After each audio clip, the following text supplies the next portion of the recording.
Okay, welcome to the Convergence Report. I'm Mike Thomas. It is Thursday, August 14th, and we are here. And of course, as I always kind of tell everybody, it's XD's TV live streamed by Knockstrom Digital Media right here at the downtown Windsor Business Accelerator at 720 Olette. And of course, XD's TV is the best live programming.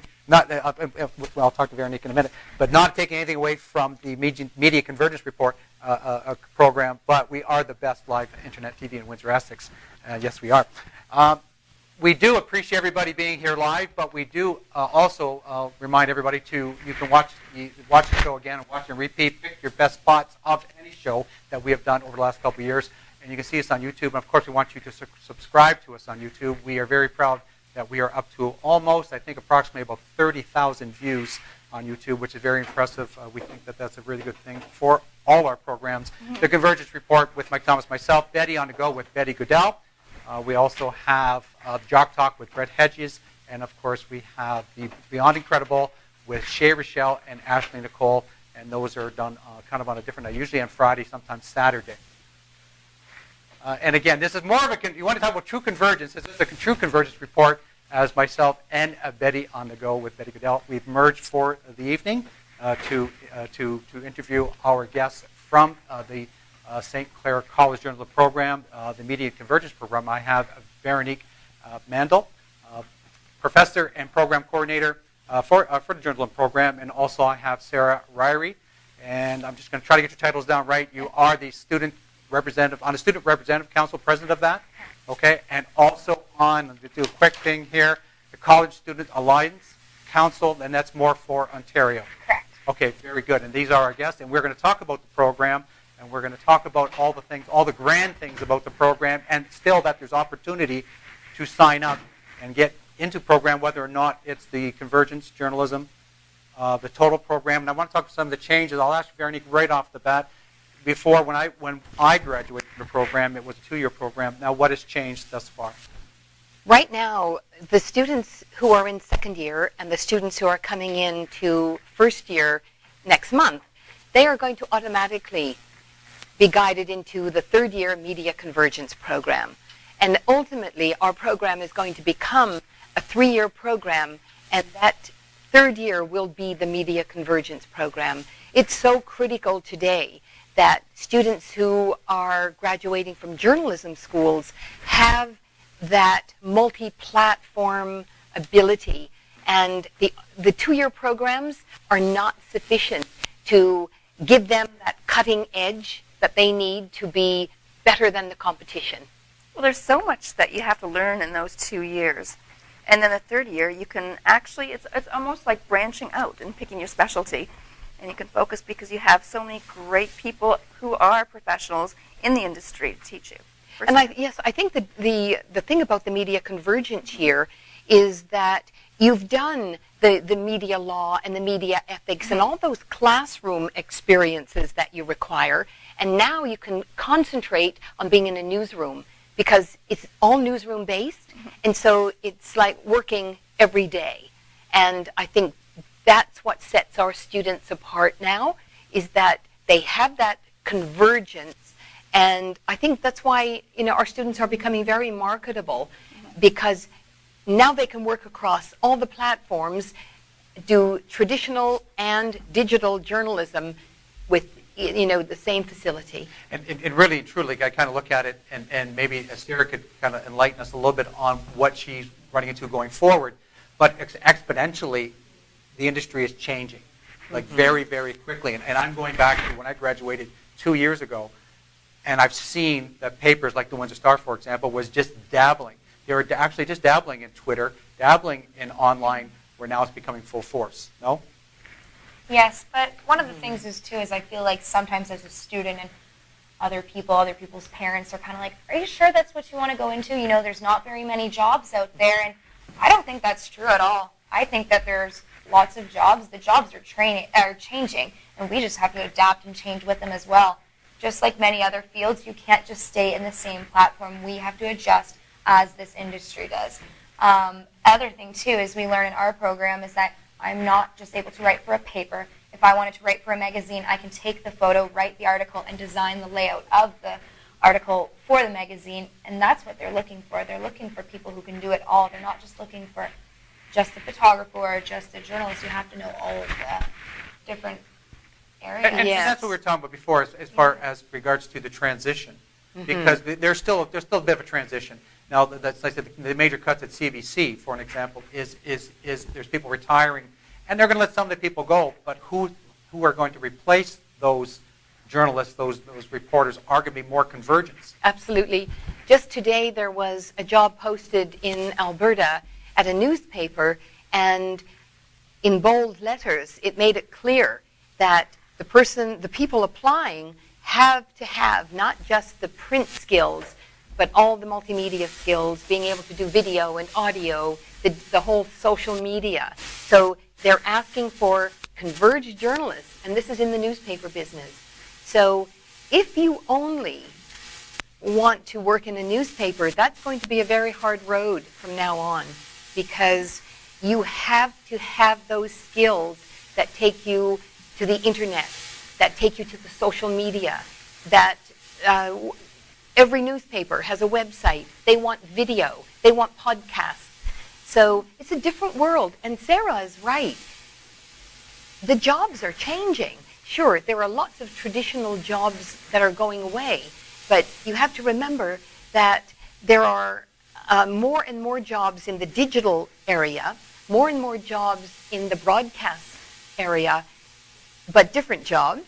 And so many young journalists now, and multimedia journalists in particular, are freelancing, or I like to call them e-lancing, because they're not necessarily just freelancing for a newspaper and sending in copy, but all over the world there are jobs available online.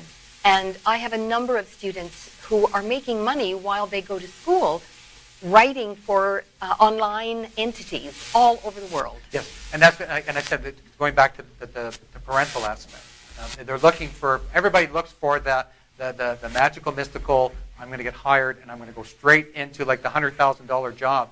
But with journalism, it's more about a build, and it's more about this program gives you opportunity.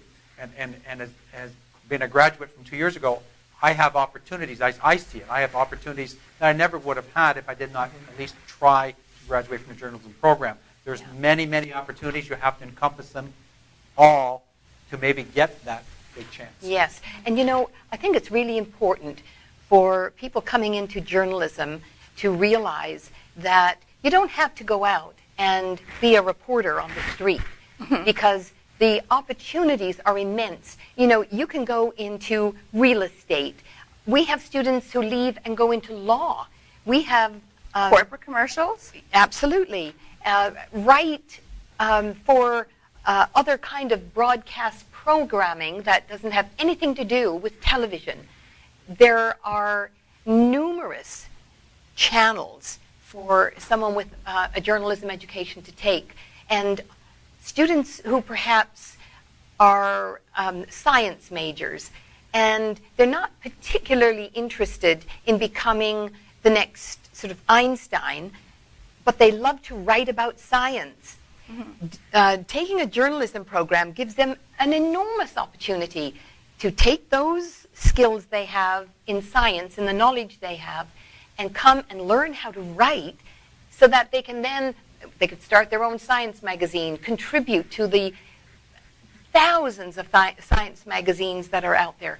So there are those kinds of opportunities that I think people often don't realize about a journalism education. Absolutely. And I always jest a little bit about this, and I always like to put a little humor in, but I kind of watch The Big Bang Theory.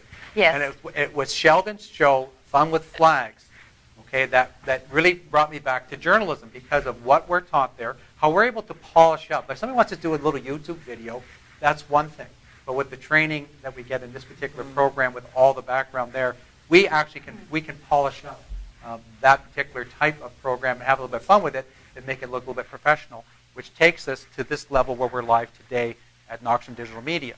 See? And, I mean, it's incredible because we have live, our show is live. We're one of the only, probably one of the only few, if not the only, live journalism show at a journalism school in the country. And so our students learn to do live. And that's enormous because most students, their shows are taped and then they can be massaged. But our students, it's hanging out there. Okay, now that's okay. So how did you have the opportunity to do that, Sarah? Yes, I did. And it's funny because the first time you're like, no, I don't want this to be live. Like, I want to edit this if I have to. What are you going to learn with that? That's With my job, I travel across the province all the time, and every time I know there's a journalism program, I obviously want to creep in and see what's going on there and what they learn. And every time I know that I made the right choice by going to St. Clair because we have absolutely everything. We have the high state-of-the-art technology. Just, it's amazing. Yeah, and even like she was saying about the science, my boyfriend also graduated from the program, and he's into app development and video gaming. And at first I was like, oh, great, a boy who plays video games that's 21. Oh, he's so intelligent about it. And with his journalism skills, he has a following on YouTube, and he has his own website. And the difference I've noticed in his shows and with all his, I don't know any of this video game stuff, and the others, it's like day and night. And that's how he started a following with the proper education behind him. There's so many different fields out there. And that's exactly, going back to that point, when you're looking for an opportunity, don't call them jobs, opportunities, and that's exactly what, and they search for that. They search what you've done on Facebook. They search your Twitter account because you have to be Convergence. They'll search if you have a website. They want all that linked to LinkedIn. Absolutely. Correct? I feel like we live in a world where people are nosier than ever because of social media.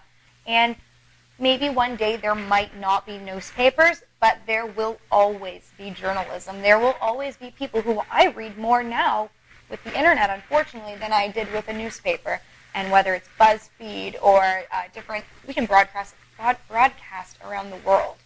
And the thing to remember is that, I believe that all the media will exist. It will just exist in sort of different increments. So there might be more television, there might be more internet, and maybe newspapers will become very expensive, and people who love to hold that newspaper will pay a premium for it. However, I don't know where people think all the information from Google comes from. They usually get it from newspapers. To start, absolutely. And so, and all of these aggregators, they aggregate what we write. And 90% of it is what newspapers write. So if newspapers collapsed, somebody online would have to start paying out an awful lot of money for information. So I think all these, nothing's free. And I don't think there's ever going to be a time when there's no jobs for well-trained journalists. No. I mean, what you see a lot of, you have a lot of these online entities, and what so many of them are just, some of them are propaganda machines, and some are just people talking about the things that they're passionate about, or it's all opinion. And it's not informed opinion, it's biased opinion, because that's what the person thinks and feels. Yeah. And so I think people are going to eventually start saying, enough's enough. I would like to get some good, unbiased facts so that I can really trust what's being printed and what's being talked about. And I think that's what I feel passionate about, and what I instill in the students, as you all know, that it's so important that people have trust in what's being written and broadcast. And I think today that trust is eroding because you have so many people who are creating some of these websites and programs, and they're not about good journalism. No, and I do agree, and I believe that's where the balance. And I think some people are seeing through that. The ones that really want the negative spin on life are always going to be able to find. They're going to find what they want. Absolutely. But there's others that are searching. They want it. If it really truly was, I'm going to say it was truly was the Convergence report with Mike Thomas. Yeah. And you show credibility. Yes. Okay. Then then that's what's going to keep bringing them back. They might shy away a little bit to begin with, or they might be tough to get in as a viewer. But once you establish credibility at whatever, whether it's Globe and Mail, Windsor Star, CBC, CTV, once you establish that credibility, that's what eventually will keep them there, bring them back, and keep them there. Yes, I totally agree. It's amazing that you are able to forecast the changes in journalism, because without Veronique Mandal, we would not have the Media Plex. Now, they asked you to head the journalism program at the school, and you said, I'll do it if I can blow it up and start a 21st century journalism program. Because I saw 15, 20 years ago that there was a shift in how things were developing in our industry. And I was also following some very innovative people in the United States and Germany who were looking ahead and seeing that these changes had to come and that there was this convergence that was going to be required in journalism education, because journalists coming into the business were going to have all those skills. We're going to be having to work across all of the platforms. And so I thought, and I did say to my wonderful president, John Strasser, if we're going to do it, then we might as well do it right, and we might as well make sure that it is a state-of-the-art program that is, when we look out into the future, it's going to get our students jobs. And I mean, fortunately, I had a lot of support at the college to put this program together, and not just sort of with administration, but the faculty was on side. And, sometimes when, you come with all these grandiose ideas. And finding just the building. Yes.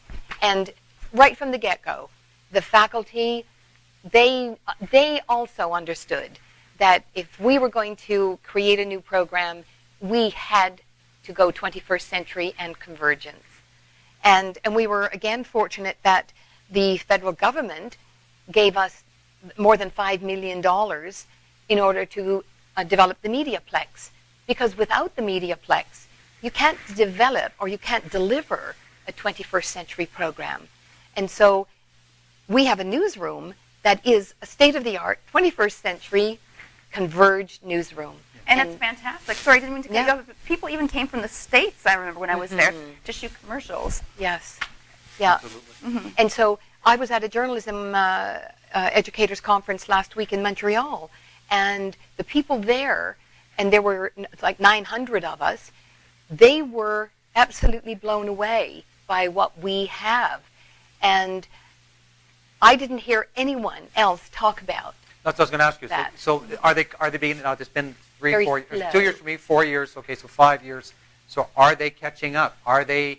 They're finally- beginning to. Okay. People are beginning to. Like I said, university level, in comparison to a college. Yes. Like you. Some, the blend- I think more colleges are starting to look at convergence, and also because I was at a journalism coordinators conference with all the college coordinators, journalism coordinators in Ontario about 4 years ago, and rightly or wrongly, I was telling them about what we were doing, and I mean they're all very smart people, and they began to sort of think, perhaps we should be doing this. And so there's been this rush to get into the whole convergence model.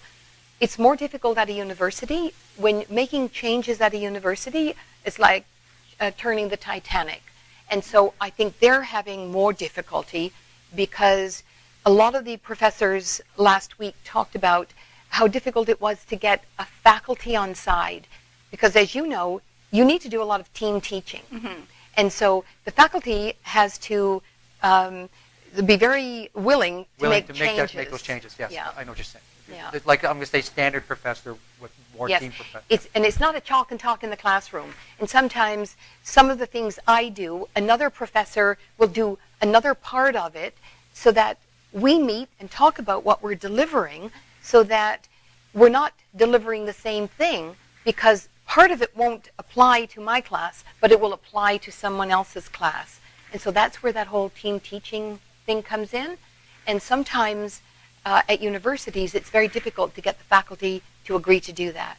Do you have any of that kind of discussion at your level the Student Alliance, with the Student Representative Council? Within Do you have that? programs changing? They're changing, or they're feeling the same way, or they feel that there could be still more changes, or what are they talking Particularly in journalism, or just in general? I'm going to say you're probably the general counsel. So what are they saying generally? What I can say is, I think that, and this is opinion, that before I have no sponsor, so opinion's still good. before everyone kind of looked at university here and college here, and I can say I think that is starting to change, and went from this, and it's still there. You still have those some people that think that possibly university is better, and you still have people that think maybe college is better, but eventually colleges will have 3-year, I can't think of the word off the top of my head, 3-year degrees, but there will be called 3-year entrance degrees or applied degrees, 3-year applied degrees. Okay. Because the problem is in Canada, we are one of the only places that recognizes what a diploma is. Around the world, they know what a degree is. So we are kind of just catching up with the rest of the world, so that other countries, if we want to go to other places, they understand what the difference is, because they don't at the moment. And I don't blame them, because we're just the silly ones that haven't really changed to degrees yet. I could definitely talk about Ontario education. So I'm just going to throw it out there again. So there's been some kind of recent collaboration between universities and colleges. Do you see that as a plus going forward, Veronique? Oh, I absolutely do. The government wants it, and the government is demanding it, but it's not getting resistance, because I think it's clear to everyone associated with colleges and universities that we can't continue the way we are. It's too expensive. And we're also not doing a good service for the students, because I think we both have so much to offer.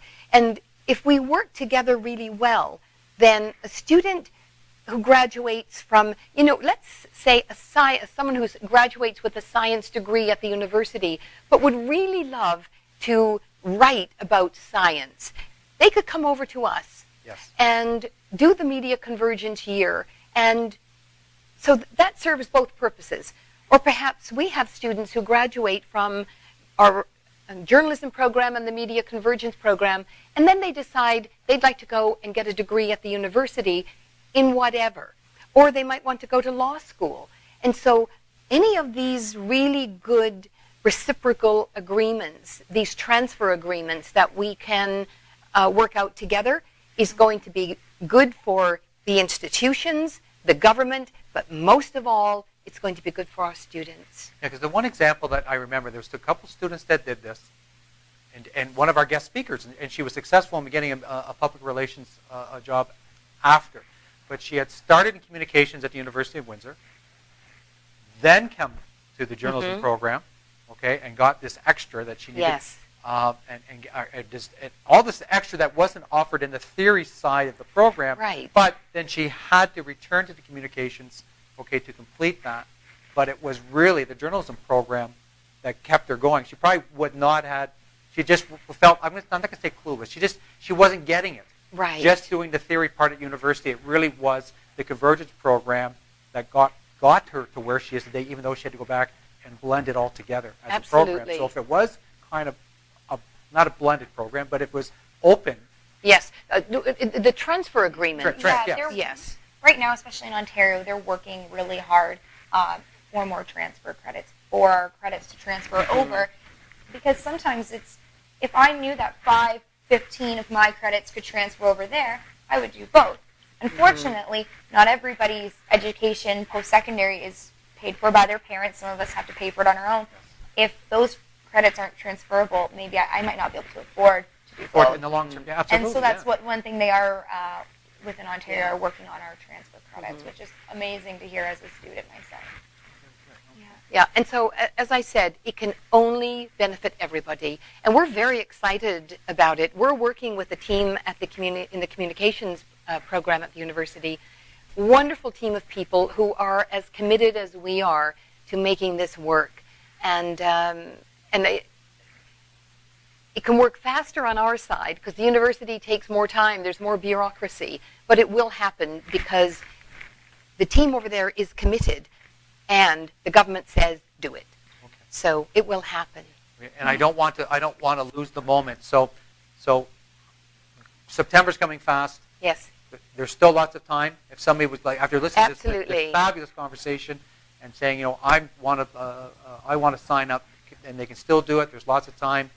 Tell me. Yes, absolutely. In our journalism program, the public relations program, and if you have gone through either of those programs, or if you've been at the university in a communications program, the media convergence program would be perfect for you. But right now, you can just go down to the college and register. You don't have to go through the Ontario colleges. Go down to the college. And one thing I highly, highly recommend for anyone, because this was what changed my mind from nursing to journalism like that, was taking a tour at the Media Plex. Veronique took her time out of her day, gave me a tour, and right away, after seeing the students there and the smiles and the professors, it just changed my mind completely, and I knew that that's what I wanted to do once I saw the facility itself. And that's certainly open as well. You know, we've got 2 weeks before classes start, and I would be absolutely delighted to have someone come down, give them a tour, and help them make that decision. Because I think if you choose to come to the Media Plex, it's one of the best decisions you'll ever make. And I say to young people, and Sarah has said this, don't be scared off by what you read and what you hear about jobs going away in our business. There will always be jobs in the media. And when a young person says, do you think I'll get a job? Do you think I'll be successful? And I always say, and if they're in my office, I take out my mirror and I hold the mirror up to them and say, that's the person who's going to make you successful. We're going to give you all the tools, but you have to get out there and get the job. We'll help you, and we'll even help you get the job, but you've got to be the one who is motivated, come into the programs, and work, work, work. Don't come into the programs if you come in with a high school attitude and you're just going to sort of D your way through. Because if you think, getting through with D's is going to get you a job, it's not going to happen. But if you come in and you work really hard and you get the skills, you will get out there and be successful. Well, you're a prime example. You wrote for the Windsor Star. You were actually a video journalist. You did radio. Now you're an author. You've written a fabulous book. And you're also a screenwriter. And you're teaching writing for novels at the college as well. So if anybody's interested in that, they can also do a little segue. We've talked about this, and everything I've done in my life. I'm a nurse and a midwife, and I worked in the theater. All of that you bring into journalism, and writing plays and whether it's and screenplays and this sort of thing. All of that helps with your writing books. Being a journalist helps all those other skills, and all those other skills help in journalism. Because when I was a health reporter, my nursing and midwifery skills were tremendously valuable. So no matter what you're doing, if learning journalism and in all its forms is something that you've always had in you, then come and do it, because it is so valuable. And if you decide you want to do journalism and then you want to do nursing or law, that's open to you. One young man who graduated from the journalism program and applied to law school, the people interviewing him actually told him that his journalism skills put him above many of the rest. Absolutely. Well, it raises your level, and I Yes. and I try to look at it from my perspective of going back to, as a mature student, as simple as photography or taking a photo, where a lot of people grab their camera, they shoot in the middle, and they think, and it's a great photo. Oh, it's a great photo, but they've missed something in the corner. They've missed there, so you're taught to look for what's really behind the scenes of that photo to make it such maybe a more dramatic photo, a much better photo. And something as simple as that you learn through the journalism, the Convergence program. And that's what I try to encourage everybody to understand, that you're viewing the world a completely different way once you go through this program. You really do. And Betty mentioned we have an evening publishing, digital publishing program at the Media Plex for people who are writing books and they want to learn more about how to write books And where to go and next. where to go next, how to get published, because a lot of people don't want to go, flogging their book to publishers all over the world. Digital publishing is becoming really big, and we're teaching you how to avoid the pitfalls and how to avoid getting taken by unscrupulous digital publishing places. And it's really, the people who took it last year were so happy with it. And they all end up with a published book at the end of it. Very good. Okay. wow. And so, We'll have to because go. they've all been writing, a book. And so the professor who's teaching the course, she takes them through all the steps, and the things that they've produced at the end have been just marvelous. And one of our professors actually took the course, and Karen Fallon, and she wrote a perfect. children's book. It's charming. And she was able to get it to the publishing stage and actually get the book produced, a copy of it, by taking this program. Okay, so with that, that's excellent. So where is the Mediaplex, or where is the program with, there's an upcoming writers conference, the first one ever in Windsor. You're kind of, we kind of met with them. The students are going to be a little bit part and parcel of that from what we've heard to date? Yes, I'm sure that, I have to have more discussions with the organizers because it's been really busy because we've had all kinds of things happening in our programming.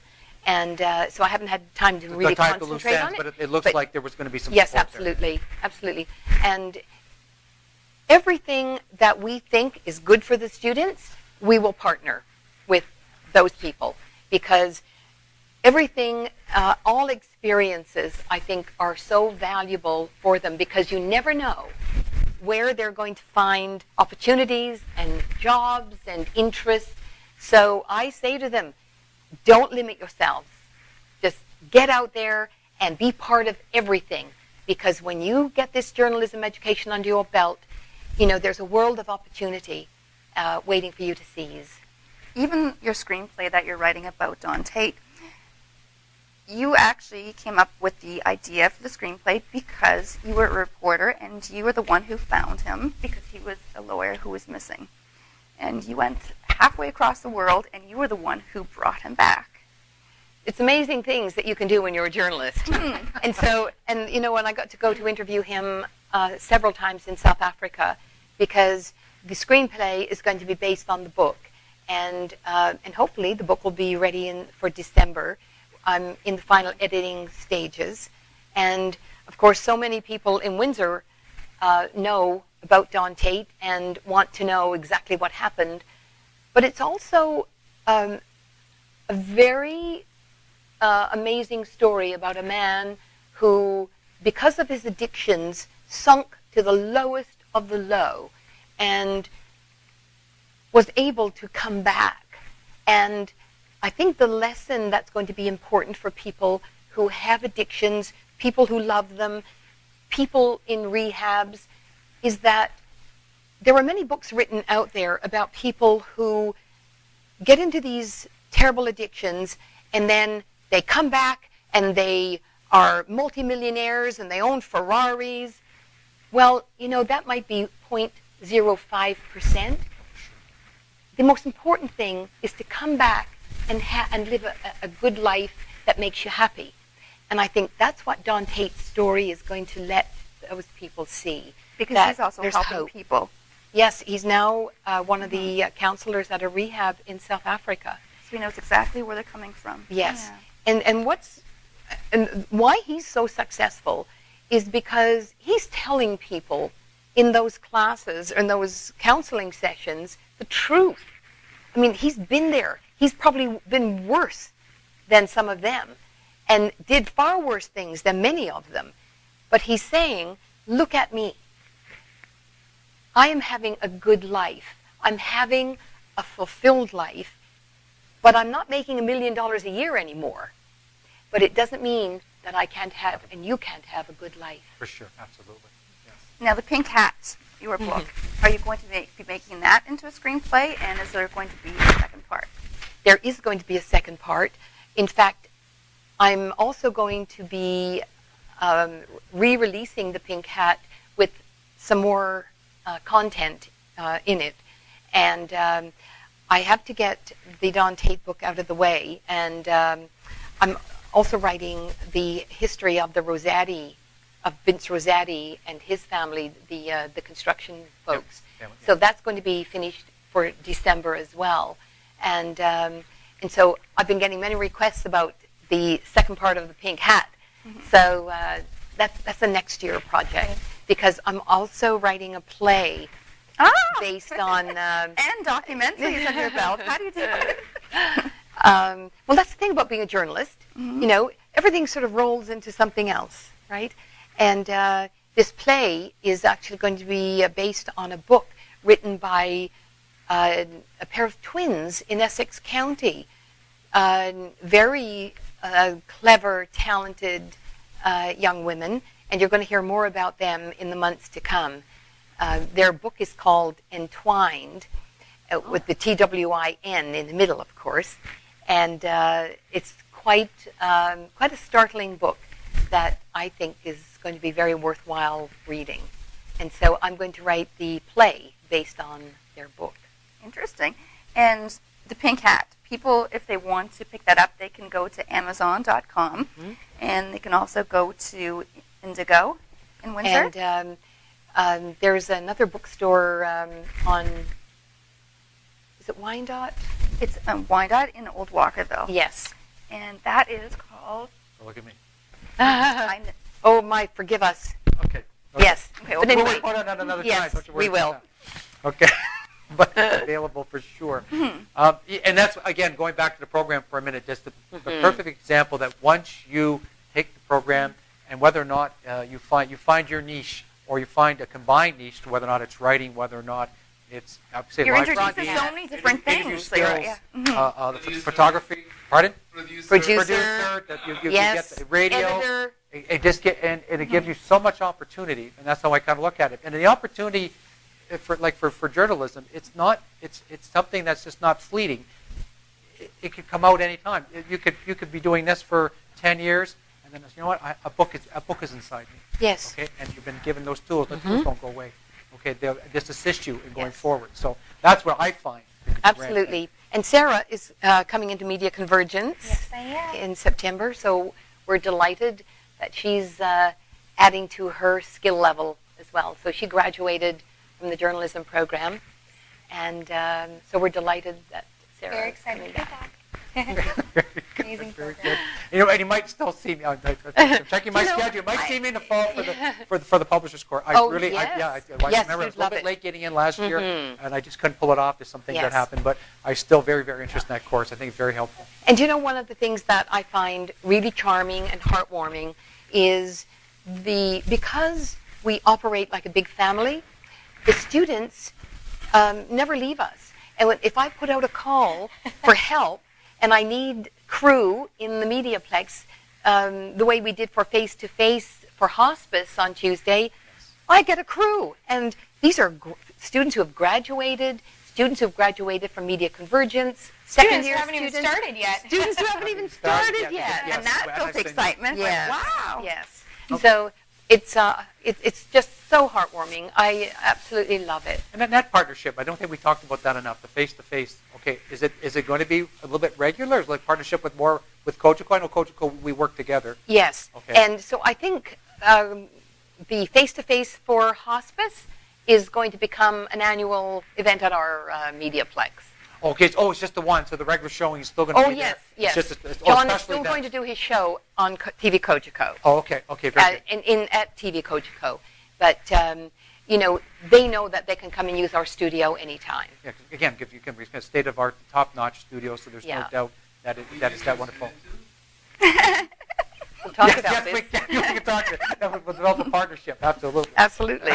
Okay. I'm always looking for partnerships. And I'm just going to, we got about a minute and a half left, okay, and with Dr. Strasser's retirement, how do you think that really affects the media, honestly, for St. Clair College as a whole, I guess? He was, he Help me out. Yes, Going yes. forward. What he did was Lots of he thought. took the college out of the 1960s and brought it into the 21st century. He has given us everything we need. Our foundation going forward is set. Now we have nowhere to go but up. He has been a mentor to me. He's been fantastic for our college. And I think he will pass along a great legacy. It's going to be sad to see him go, but he is leaving knowing that he did something really spectacular. Oh, very good. And we wish him well. And not only that, but like I said, I asked many student leaders and other student government presidents, so, like, do you know your president of your college? And many of them, yeah, like, I know his picture on the wall. I see him at fancy events. I'm like, no, like, our president says hi to us in the hallway. Like, we talk about hockey. Mm-hmm. Everyone knows who his favorite team is. Like, we have that connection, and that's hard to come by, and that's an amazing thing. So, whomever does take his position has big shoes to fill. Mm-hmm. Yeah. Now with the No, go ahead. Go on with the Convergence program, if anybody wants to come into that, they don't have to have been they don't have to have graduated from St. Clair. They could have a university degree. They could have been working in the industry For more than 5 years? Yes. Yeah. And you know, if they've graduated from, you know, a graphic design program, mm-hmm. and they've been writing, because they have to come in with some skills. Marketing. Communication. Yes. Mm-hmm. Oh, Yeah. very good. And any university degree, I mean, you come in, you know, you might have a geography degree, and we'll accommodate it. Okay, very good. Excellent. Well, I'm going to thank you, Veronique, and Sarah, for being on the show today. The Converge Report blended in, of course. The And Converge I just want to say Report one more with thing. Betty to go. If someone wants to join up for the Convergence program, the PR program, or the journalism program, they can go to a website, which Yes, is? go to St. Clair's website. Oh, okay. And just go to the St. Clair College website, mm-hmm. and look at full-time programs, and everything is there, and you'll find my contact information. So if they want to have a tour of the school. Oh, If absolutely. you need any student opinion, you are more than welcome to email me or contact Which is me. fabulous. 'Cause, Yes. I mean, now you can do great posters and all kinds of Yeah. stuff. Yes.